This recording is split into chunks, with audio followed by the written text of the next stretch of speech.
Yana yo'qlab kelgin bizni Ramazon.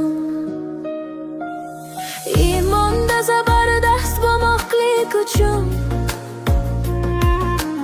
kunu tun duoda yurmoqlik uchun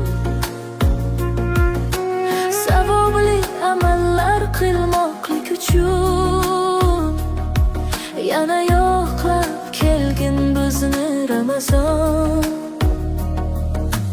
Xayru saxovatlar ulashib takror,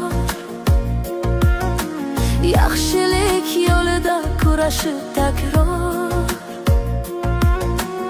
engizgu niyatlar tilashib takror yana yo'qlab kelgin bizni Ramazon. Tunlari qoyimlik qilmoqlik uchun ibodatni aziz bilmoqlik uchun